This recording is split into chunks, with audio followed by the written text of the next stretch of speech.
Buenos días. Iniciamos el informe del Ministerio de Salud de este día, viernes 7 de mayo. Hasta el día de hoy, en la ciudad hemos confirmado 353.529 casos de COVID-19, de los cuales ya se han recuperado 305.506. Lamentablemente han fallecido 8.412 personas, lo que hace una tasa de letalidad para la ciudad de Buenos Aires de 2,38%. Aquí podemos ver, como siempre vemos, la curva de casos confirmados por día, siempre ordenados por el día que se había tomado el hisopado, no el día que se reportan en Nación, sino llevamos cada uno de los reportados cada día al día que verdaderamente se había tomado el hisopado, porque a veces hay demoras en la carga en Nación y se desacomoda temporalmente la carga estadística. Cuando uno lo hace de esta manera se puede ver ahí con mucha claridad.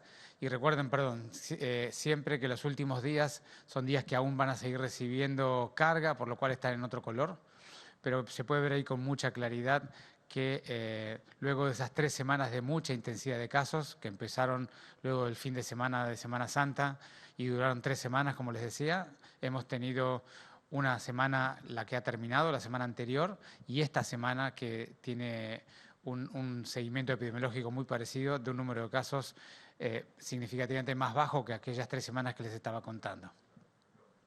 Y esto cuando uno mira la misma información, pero ahora ya no día por día, sino en cada día, la media móvil de los últimos 7 días, es decir, el promedio de ese día y los 6 previos, para evitar picos y valles de la semana, se ve exactamente el mismo fenómeno, ¿no es cierto? Y recuerden que el celeste es una estimación de los últimos días, pero se ve con mucha claridad que luego de aquellas 3 semanas altas con cerca de 2.800 casos promedio por día, hemos descendido al día de hoy a unos 2.200 casos promedio por día y veremos los próximos días si seguimos descendiendo. Eso va a depender críticamente de seguir intensificando rastreo, testeo y aislamiento, seguir intensificando la vacunación, pero también que todos nosotros evitemos al máximo los encuentros en lugares cerrados, sobre todo ahora con los fríos que estamos teniendo, que no nos encontremos mucho menos durante muchos minutos en lugares cerrados mal ventilados. Si tenemos que encontrarnos con alguien que no convivimos, siempre el lugar abierto, y si tiene que ser un lugar con techo, siempre habiendo ventanas y puertas por más frío que haga. Es muy importante porque los lugares cerrados son el principal lugar de contagio de esta epidemia en este momento. Aquí pueden ver, como siempre mostramos, las barras de cada década de la vida de la cantidad de enfermos que ha tenido toda la serie desde el inicio. Y como siempre les recordamos, entre 30 y 39 años es el grupo de edad que más ha sufrido la enfermedad en términos cuantitativos, de los que más se han enfermado. Y luego también, por supuesto, de 20 hasta 60 años, las otras 3 columnas. Y luego, muy importante en la base, en color verde, la letalidad, es decir, de aquellos que se han enfermado, cuántos han fallecido. Y se ve con mucha claridad nuevamente que la enfermedad grave y mortal se ve sobre todo en las personas con más de 60 años, pero que con mucha claridad en 70 a 79 aumenta críticamente, pasa de 4% de letalidad en 60 a 69 a 12,79% de letalidad de 70 a 79 e incluso a 27% de letalidad en personas con más de 80 años. Hasta el día de hoy realizamos 2.302.799 testeos en la ciudad, 60% de ellos a ciudadanos porteños. La tasa de positividad ha ido descendiendo, lenta pero sistemáticamente en los últimos 10 días, está en 21,5%. Seguimos insistiendo e intensificando el testeo para seguir bajando este porcentaje. Y hemos alcanzado una tasa de testeo cada 100.000 habitantes de la ciudad de Buenos Aires de 45.091. Gabriel. Gracias, Fernán. Buenos días. Seguimos entonces con el informe del dispositivo Detectar. Hasta el momento se han testeado 483.391 personas, de las cuales 64.074 arrojaron como resultado positivo. Seguimos impulsando todo lo que es la estrategia de testeo en todos estos dispositivos Detectar, más los 4 grandes centros de testeo en Parque Chacabuco, Rural, Costa Salguero y Villa Crespo, más la unidad sanitaria móvil que está instalada en el Teatro Colón. En todos estos dispositivos, todas las personas que han tenido contacto estrecho se pueden acercar al 7º día para hacer el testeo.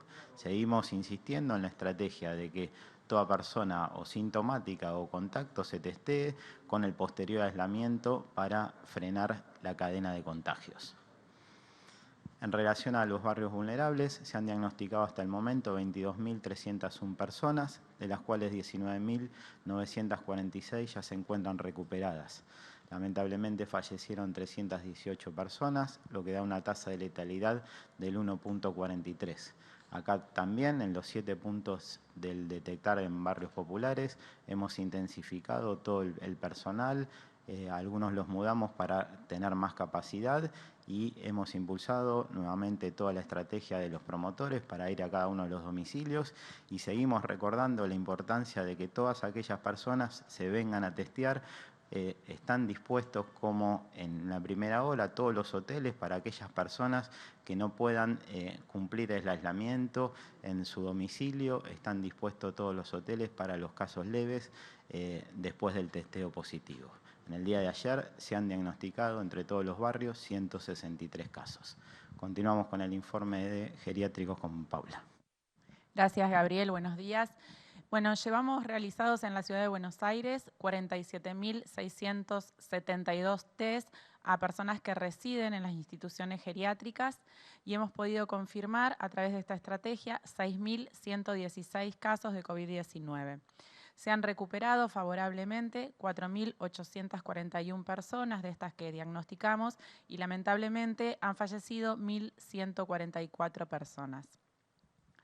En relación a la estrategia de la vacunación antigripal que estamos llevando adelante en la ciudad, podemos contarles que al día de la fecha se han vacunado 112.543 personas, de un total de personas que se han empadronado de 139.076 y tienen turno asignado ya 15.347 personas. Acá me detengo un segundito para remarcar que a diferencia de otros años es fundamental y es importante que se puedan inscribir, empadronar en la página buenosaires.gov.ar/gripe para evitar que se aglomeren muchas personas en los sitios de vacunación. Si bien disponemos de 56 centros donde se pueden vacunar, tanto entre los centros de salud como hospitales que han sido preparados para tal fin, y el centro donde uno puede concurrir en automóvil, de todas formas hay que inscribirse. Por último, repasar los grupos que pueden recibir o se inscriben para recibir la vacuna antigripal. Son todos aquellos niños y niñas entre 6 meses y 2 años, las personas mayores de 65 años, las mujeres que están embarazadas o que están cursando el puerperio y aquellas personas que entre 2 años y 65 años tengan una condición física o, digamos, alguna enfermedad concomitante que su médico de cabecera pueda certificar y acreditar que requiere la vacunación. Y los adultos mayores que hayan recibido la vacunación para COVID deben tener una diferencia entre una y otra vacuna de 15 días. Esto también es muy importante para evitar desplazarse hasta el lugar y luego no poder recibir la vacunación. Bueno, continúa Fernán con el informe. Gracias, Paula. Bueno, como siempre les presentamos primero los 6 grupos del plan estratégico de vacunación. Los trabajadores de la salud primero, mayores de 70 años segundo, de 60 a 69 años tercero. El cuarto grupo es estratégico y el quinto grupo son las personas de 18 a 59 años con enfermedad acompañante y por último algunos grupos estratégicos locales. Hasta el día de hoy recibimos 907.900 dosis de vacuna en la ciudad, de las cuales aplicamos 853.976, lo que hace una tasa o un porcentaje de aplicación del 92.2%. El total de las personas en la ciudad que ha recibido al menos una dosis es 681.400 personas, que representan el 56% de la población priorizada, la población de riesgo, que son cerca de 1.200.000 personas en la ciudad. Y también ese valor de 681.400 representa el 22.76% de la población general. Es decir, que hasta el día de hoy hemos logrado aplicarle al menos una dosis al 22.76% de los porteños.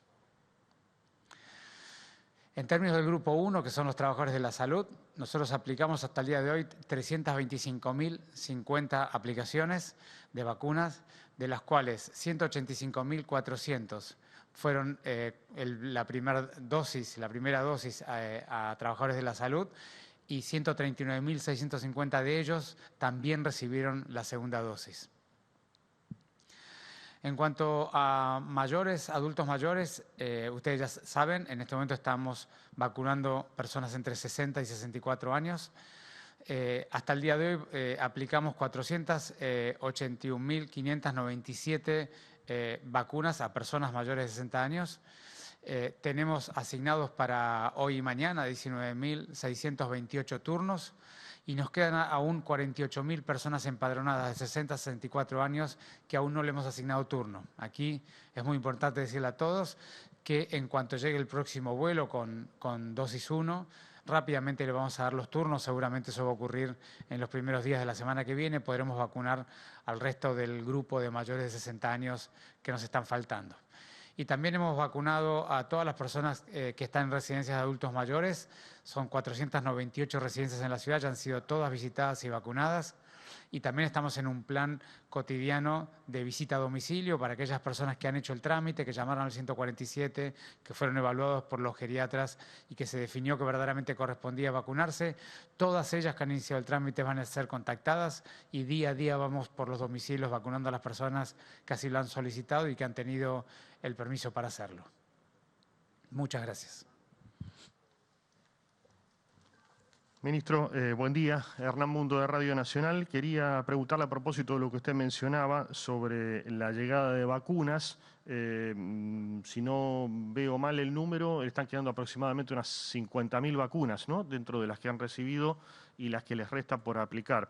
¿Se están esperando, y con alguna precisión mayor, de qué vacuna la próxima distribución? Y saber, por otro lado, ministro, si la situación que se ha planteado con irregularidades que investiga la justicia en el centro de hisopados en Ezeiza tuvo alguna situación similar en Aeroparque. Si saben o tienen alguna información al respecto, ¿y qué nos puede decir? Gracias. Bueno, del segundo punto no tenemos ninguna información, es un tema del ámbito del Gobierno Nacional, de manera que tanto la misma empresa que trabaja en Ezeiza trabaja en Aeroparque y es parte de la responsabilidad o del grupo de Gobierno Nacional, de manera que no tenemos mucha información al detalle al respecto.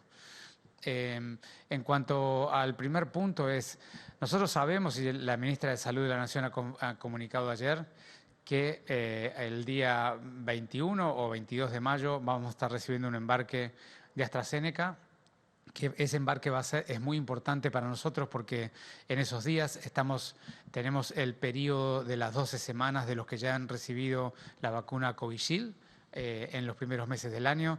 Así que ese embarque va a ser utilizado sobre todo para la segunda dosis de las personas que ya han recibido la Covishield. Y luego sabemos que las vacunas chinas están temporariamente suspendidas, de manera que las vacunas que estamos esperando para poder continuar con la primera dosis son las vacunas que vienen de Rusia, las Sputnik V. No tenemos confirmación exacta de en qué momento va a venir el vuelo, pero decididamente en los próximos días seguramente habrá información más precisa. Ministro, ¿qué tal? Buenos días. Nicolás Gallardo de CNN Radio. Quiero consultar sobre las gestiones del gobierno porteño con el gobierno de los Estados Unidos o bien con los laboratorios de aquel país.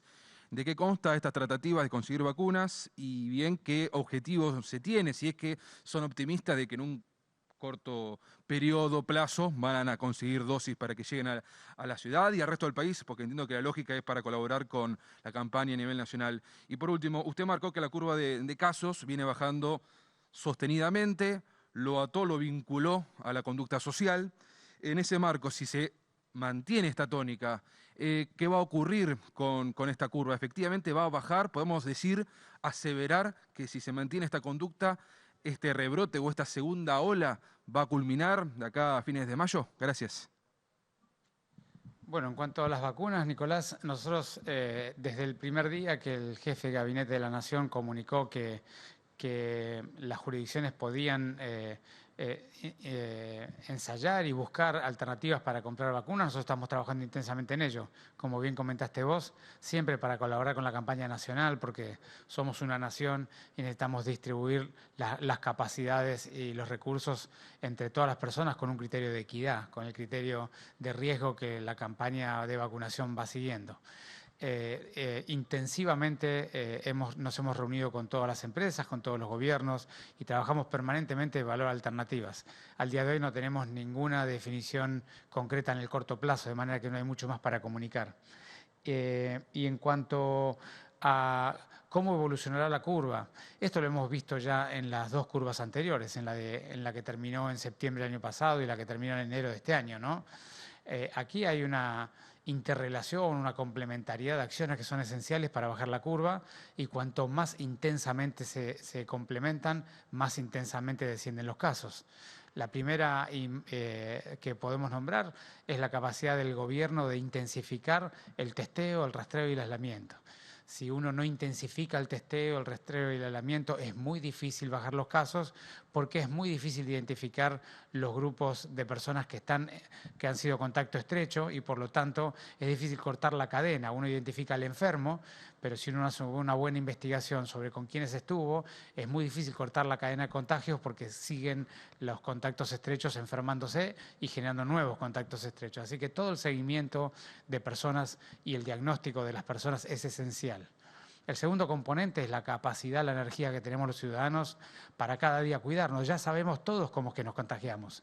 Todos sabemos que la mayoría de los contagios ocurren porque hemos estado en una oficina, en una casa, en un departamento, en algún lugar cerrado, con un grupo de personas, amigos, familiares, compañeros de trabajo, que estábamos todos bien, nadie sentía ningún síntoma, nadie se sentía enfermo, pero que al otro día o al siguiente alguien nos llamó y nos dijo, mirá que después que estuve con vos, estuve con algún síntoma al día siguiente, me testé, me dio positivo y a partir de ahí ya alguno de nosotros también se contagió en ese encuentro. Entonces aquí el secreto es evitar al máximo los encuentros en lugares cerrados. Ese es el objetivo ahora, sobre todo en estos días que empezaron los fríos, ¿no? Y si es un lugar con techo, abrir ventana y puerta, pero evitarlos al máximo. Y la otra cosa que hay que recordar que es muy importante porque nos hemos acostumbrado un poco al revés, y es el lugar donde el barbijo tiene el mayor efecto, es en un lugar cerrado, mal ventilado, que se rompe la distancia. Ese es el lugar donde el barbijo es más importante. Por eso nosotros decimos, cuando estás adentro en la oficina, cuando estás en una reunión de trabajo, cuando estás con otras personas que no convivís en un encuentro social, hay que ponerse el barbijo y tenerlo puesto adentro del lugar donde estás. Ahí es donde vas a correr muchísimo más riesgo. Y creo que bueno, entonces en base primero a la capacidad de testeo, a la capacidad de sostener estas medidas, al avance de la vacunación y en forma negativa, los fríos que nos llevan a los lugares cerrados y por supuesto las variantes que son un poco más contagiantes, la combinación de esos 5 fenómenos son los que van a determinar la curva. Lo que venimos viendo hasta ahora es que las medidas que se han propuesto están siendo muy bien cumplidas por todo el mundo, los casos vienen bajando y necesitamos sostener este descenso muchísimo más. Recién hemos descendido apenas un 20 o 25% de lo que habíamos ascendido. Necesitamos terminar de descender, primero para que la gente no se enferme y no corra riesgo, pero segundo porque le tenemos que dar más tiempo a las terapias intensivas. Recuerden que nosotros siempre decimos, las camas de terapia intensiva van siguiendo una curva de camas que va demorada unos 10 días luego de la curva de casos. Y recién en estos días empezaron a descender las camas de terapia intensiva en la ciudad, en pequeña cantidad, pero ya empezaron a descender. Es decir, que la curva de camas está empezando a copiar, a seguir la forma de la curva de casos, que ya lleva 10 días, llevamos 12 días con el día de hoy con un R debajo de 1. Bueno, la curva de camas empezó a copiar ese descenso que recién es incipiente y lo tenemos que sostener todavía mucho tiempo para poder lograr que las terapias intensivas puedan dar las altas de las personas y por lo tanto puedan estar con menos actividad.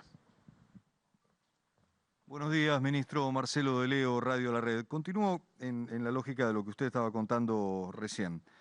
En ese sentido, usted, ¿cuándo considera que la situación de contagios y de ocupación de camas de terapia intensiva podría volver a unos valores previos a los de la ola o quizás a los que tuvimos en el verano, si esto es posible o no, y si usted entiende que las restricciones se pueden terminar o disminuir a partir del 21 de mayo o considera que a partir del 21 de mayo todavía vamos a tener que tener el tipo de restricciones que tenemos en la ciudad de Buenos Aires y en el resto del área metropolitana. Gracias. Gracias a vos, Marcelo. Bueno, nosotros siempre dijimos a lo largo de todo este largo año que es muy difícil anticiparse 1, 2 o 3 semanas a las evoluciones epidemiológicas y sobre todo a las medidas más recomendables, ¿no? Lo que sí me parece que tenemos una evolución, que necesitamos hacer descender esa curva, siempre los valores, por supuesto, que estén... nosotros fíjate que hemos tenido 2 pisos. El primer piso de casos, luego del invierno anterior, había llegado a 300, 350 casos por día. Y se sostuvo durante mucho tiempo, eso permitió que buena parte del sistema de salud pueda dedicarse a atender otro tipo de problemáticas de la gente. Luego, la segunda vez que subieron los casos, allá por enero, descendimos a un valor de 700 casos por día, casi el doble. Y de allí ya no descendimos, después vino este ascenso que tenemos ahora. Entonces nosotros tenemos que volver a valores que estén intermedios entre esos 2 pisos que habíamos tenido previamente. Ese sería el objetivo ideal y sostenerlo durante varias semanas para que todas las personas que estén en terapia intensiva puedan ser dadas de altas y puedan liberarse las camas de los hospitales. Así que imposible decirte cuánto tiempo va a llegar o cómo vamos a estar entre 3 semanas, pero el objetivo es que todos hagamos el esfuerzo para que esto ocurra, para que los casos sigan descendiendo como vienen descendiendo y sobre todo le demos tiempo suficiente a las clínicas, sanatorios, hospitales públicos y privados como para que puedan dar de alta a los pacientes y estar un poquito con mayor capacidad asistencial y que también puedan volver a retomar el cuidado de otras patologías que también están pendientes, ¿no? ¿Qué tal, ministro Quirós? Buenos días, funcionarios. Fabián Waldman para FM La Patriada. La ministra Soledad Acuña mencionó varias veces por televisión que los chicos de la ciudad no viajan en colectivo para ir a los colegios. Antes de ayer volvió a subir a las redes un mapa en el cual muestra claramente la legisladora Miriam Bregman que esto no es cierto, pues muchos chicos del sur de la ciudad no tienen vacantes en sus barrios y tienen que trasladarse por transporte público hacia otros lugares. Por otro lado, desde la oposición al gobierno de Larreta plantean que durante 14 años el presupuesto de salud bajó prácticamente un 8% y los sueldos que tienen los trabajadores, tanto de enfermeros como doctores, son realmente muy bajos. En ese sentido, plantean la repentina necesidad y urgencia de la salud de Buenos Aires por atender ahora una cosa que durante 13 o 14 años estuvo prácticamente abandonada. ¿Cuál es la respuesta frente al tema de la movilidad de los chicos del sur al norte y la cuestión presupuestaria? Muchísimas gracias. No, de nada, gracias a vos, Fabián. Bueno, vamos por tu primer punto. La ministra Acuña ha dicho innumerable cantidad de veces que el transporte, el traslado de los niños a la escuela es 70% con medios privados o caminando en bicicleta o medios privados y 30% transporte público. Nunca ha dicho que no usan el transporte público, sino que es 70-30 lo tienen medido con precisión. Incluso ha dicho que esa proporción es mucho más alta en términos de transporte individual en el grupo de primaria, que en el grupo de secundaria efectivamente se usa un poco más el transporte público. Por eso toda la política del gobierno de la ciudad en colaboración y acompañamiento en estas medidas, en esta oportunidad, ha ido hacia la bimodalidad en el secundario y continuar con la presencialidad en el primario. De manera que esos datos son bastante precisos y explican bastante o son uno de los motivos por los cuales hemos propuesto lo que hemos propuesto para estas semanas, ¿no? El segundo, por supuesto, porque los más adultos pueden manejar la bimodalidad con mucho menos daño y menos dificultades.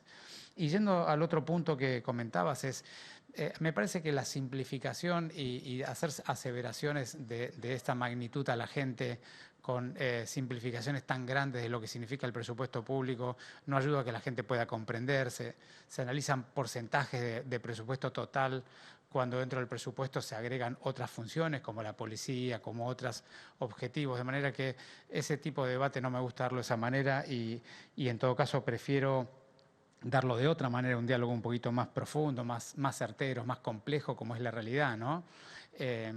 Usé hasta algunas palabras o adjetivos que están fuera de lo que yo creo que corresponde, pero sí tocaste un punto que yo comparto plenamente, y es decididamente los trabajadores de la salud merecen, necesitan y deberíamos tener una mejor remuneración. Y nosotros vamos a trabajar permanentemente para que eso ocurra lo más rápido y lo más intensivamente posible. De eso trabajamos, hemos hecho todos los acuerdos paritarios en el año anterior y vamos a seguir trabajando en acordar ese derrotero, ese camino, que además del reconocimiento emocional, social, y del gobierno en todo lo que están haciendo, también tengan un reconocimiento económico que los pueda acompañar. Siempre vamos a trabajar en esa línea, en la medida que sea posible, en cada año, en cada paritaria, vamos a trabajar en alcanzar esos objetivos.